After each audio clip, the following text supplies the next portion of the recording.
Nou, een beetje kort gezegd. Ik ben een meisje, Johanna. En ik voel me heel ongelukkig en ik word er ook een beetje gepest op school. En we gaan dan met z'n allen naar het museum. En daar gebeurt iets. En ik ga nog niet te veel verklappen. En dan komen we opgesloten te zitten. En ja, dan worden wij ook een beetje vrienden. Dus ja. Want in het begin zijn jullie helemaal geen vrienden. Nee, ik vind Johanna heel raar dan. Maar later kom ik erachter dat ze heel zichzelf is en dat vind ik dan oké. Komt het uit de prehistorie of zo? Alsjeblieft, geef het terug. Er staan niet eens plaatjes in. Ja, Liz, dit zijn nou letters. Ik weet dat je leeft in de wereld van emojis, maar... Hou je kop, Stijn. Hé jongens, kom. Straks zijn we nog te laat. Oké, hier. Nee! Ach, doe niet zo dramatisch. Wees me liever dankbaar. Hoeveel minder weten zouden. Ja toch? Wat heb je gedaan? Als ik jullie een tip mag geven, hè, dan zou ik in het vervolg de krant omdraaien, als je hem wil lezen.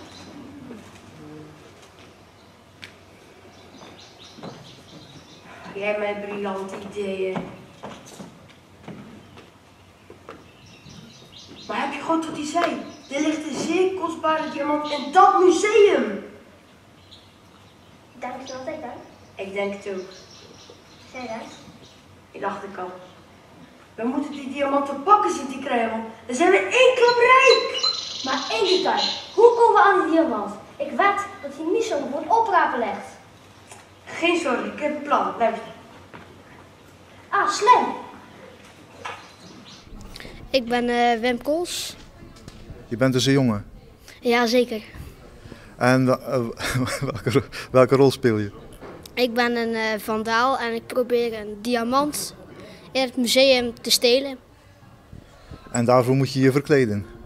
Jazeker, de andere vandaal die moet als bewaker. Maar twee bewakers is te opvallend, dus ik moest als schoonmaakster.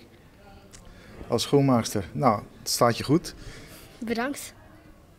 En wat vind je van het toneelstuk? Ik vind het heel mooi en leuk gelukt. En je eigen rol? Ik ben er best blij mee, ja. Leuk om te doen. Zeker. Hoe is de sfeer in de toneelvereniging? Het is heel gezellig. Ja, je kan bij iedereen wel vinden. Oké, wie zijn jullie? Ik ben Ananda. Ik ben Bram. En waarom zijn jullie hier? Nou ja, wij spelen mee met het toneelstuk Vandalen van de Jongere Plattelanders. En welke rol spelen jullie? Ik ben Vandalen. En ik ben Hildegonda de Zeemermin. Jullie zien er een beetje vreemd uit. Hoe komt dat? Wij zijn standbeelden. Ja. Ja, die stilstaan. En wat... Mijn naam is Monique van der Ree. Ik doe de regie bij de Jongere Plattelanders en ik heb het stuk geschreven dit jaar. Het verhaal gaat over Johanna, een meisje wat gevonden wordt op de bouwplaats van een museum. En zij heeft geen enkele herinnering aan haar verleden. Ze weet niet wie ze is en moet op zoek naar de eigen identiteit. Dat wordt knap lastig gemaakt omdat ze anders is en daarmee best wel gepest wordt. En dat is eigenlijk ook gelijk het thema in ons stuk. Dat je uiteindelijk gewoon jezelf moet zijn en daar trots op mag zijn.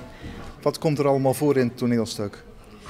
Een museum, veel kinderen die naar het museum gaan en dan in een afgesloten zaal komen. En ja, dan gebeurt er iets, ja, dan moet je maar komen kijken. Jullie hebben vandaag in het Ledeltheater gespeeld. Wanneer spelen jullie nog en waar? Wij spelen nog 1 keertje en dat is aanstaande vrijdagavond, 8 februari om 8 uur, opnieuw in het Ledeltheater. En jij bent dus regisseur van de jongeren, maar de volwassenen spelen ook een toneelstuk. En waar kunnen mensen dat zien? Ook dat kunnen mensen zien in het Ledeltheater. De volwassenen spelen een hilarisch stuk, dat heet Familietrekjes. Zij spelen, ik moet even spieken dat ik het goed zeg, zij spelen nog op 9, 16 en 17 februari in het Ledeltheater. En als u dat gemist heeft, kunt u in Axel terecht in de Hallen op 24 februari.